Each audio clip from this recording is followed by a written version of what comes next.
Over the past few weeks, there's been quite a few announcements for anime that even I didn't expect. Like, Mushoku Tensei Season 2 was pretty much inevitable, but what I certainly wasn't expecting was 2 confirmed seasons for Classroom of the Elite, a brand new installment to the original Spice and Wolf series, and even a surprise anime for the popular video game Nier Automata. There was also the reveal of the upcoming original Tensura movie, and of course the new trailer and confirmed release date for Overlord. So let's take a closer look at all the new trailers and information that we've recently got for these. Starting with Mushoku Tensei, not only did we get a full trailer for the OVA that I was recently talking about, but Season 2 was finally confirmed alongside it. I'm sure that doesn't come as a shock to any of you, but it is good to know that production has been started. That said, considering the level of quality that Studio Bind strives to put into each and every episode, I don't think we'll be getting Season 2 anytime soon. If I had to guess, I personally wouldn't expect anything until late 2023 or even early 2024. There's just so much that goes into both the pre and normal production process that I can't imagine them making it any earlier and still having that same quality as the first season. Fortunately, we do have the OVA coming out in a couple of days, but if you're still craving new Mushoku Tensei content even after that, then perhaps you may want to go and try the manga. If you're someone who doesn't like reading ahead though, then you'd be happy to hear that a new spin-off manga is coming out this month. It's a brand new side story dedicated to Eris, a complete retelling of all the events that happened after she had parted ways with Rudius. So, if you want more Mushoku Tensei but don't want to read ahead in the main story, then this would definitely be the perfect sort of filler for you. It'll likely be more of the same type of stuff we saw in the OVA, just Eris doing Eris things and slowly becoming more mature from them. Now, the next series that I wanted to talk about was the recently released trailer for the upcoming Tensura movie. A rather interesting approach to continuing the series since the movie doesn't actually follow the same storyline that the anime does. Rather than using the movies to cover the next arc from the novels, we're instead getting a completely new original story. Something the author himself said he was only working on as a hobby. As for what it's about, well, it does take place after Rimuru has become a demon lord, but the focus revolves around a nation and set of characters we've never seen before. There's this small country to the west in which the queen possesses a mysterious power, then there's also this new ogre who we can see in both the visual and the trailer. So, if you weren't able to put it together already, the person in question is actually Benimaru's brother, another survivor of the ogre race who everyone just thought to be dead already. It's certainly an interesting way to branch out from the more political themes we've been dealing with, but my main concern is how they plan to generate a sense of tension and conflict. I mean, with Rimuru and everyone else being as strong as they are now, it's hard to think that non-Demon Lord characters could pose any type of threat to them. And even if they're not supposed to be a threat at all, it's more than likely that whatever problem they're facing is something that Raphael and Rimuru could solve pretty easily. So I'm curious to see how they plan on handling a story that doesn't involve conflict between Demon Lords. In any case, the movie is set to release in November of 2022, but for us overseas it'll likely be several months after. Hopefully not before the eventual release of Season 3 though. Moving on, next we have the second trailer for Overlord, which if you ask me looks significantly better than any of the other seasons before it. I mean, not only does the CG seem much more polished, but there were actual scenes with some pretty decent sakuga. Like, all these bits and pieces with Shaltyr fighting what seems to be an army all by herself looks absolutely phenomenal compared to anything we've gotten before. I don't think it'll be the same Madhouse quality as like what they did with, say, One Punch Man, but any improvement from the last season is most definitely a welcome one. Now, based on the scenes that we've seen so far, it looks like this season might be taking a slower approach. Normally we'd get 3 novels crammed into a short 12 episodes, but so far it only looks like we'll be getting 2. There weren't really any scenes that indicated our progression into Volume 12.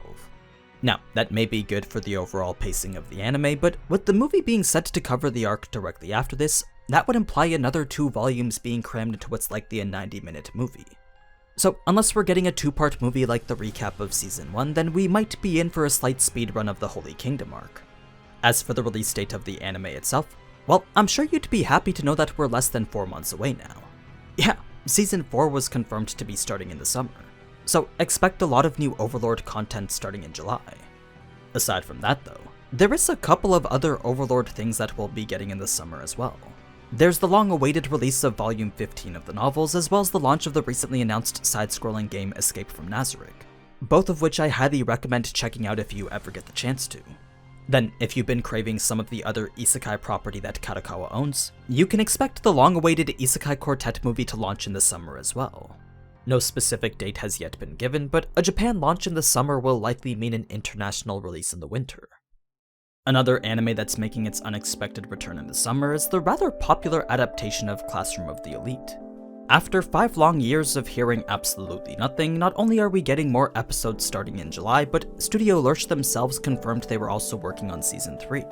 So, once Season 2 finishes in September, the most we'll have to wait for Season 3 is likely a year. It's already been confirmed that the currently scheduled release window is 2023. As for what we can expect, well, with the first season ending off with the conclusion of the Deserted Island test, the next would then have to be the cruise ship test, the second and final exam of the summer that was actually teased in episode 8. Now, while this test is more for determining the critical analysis skills of the students, it's the next one after that I'm actually personally most excited for. It's very likely that right after this we'll be going straight into the sports festival arc. So, if the Danganronpa style detective stuff isn't what you're into, then perhaps the tournament style sports arc will prove to be more entertaining for you. When it comes to production, along with most of the same staff from Season 1 returning to work on it, the assistant director from Assassination Classroom Season 2 has also been added as one of the main directors alongside the previous two. His other works as the sole director aren't entirely notable, but he has worked with Kishi Seiji on a couple of other projects, so I'm sure his addition to the staff will only be a positive one. Now, the last new trailer that we recently got was one for the newly announced adaptation of Isekai Yakkyoku. Another standard cookie-cutter isekai, except instead of your basic power fantasy, the main protagonist is a really good doctor. Well, medical researcher if you really want to be technical here. So, as a person who's mastered the art of creating medicines, his new place in this fantasy world of magic makes him feel obliged to advance its otherwise medieval forms of healthcare, eventually placing him in charge of his own pharmacy in the capital.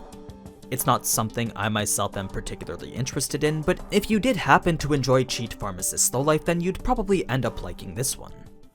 In terms of other news, I was pretty pumped to hear about the upcoming adaptation for Nier Automata.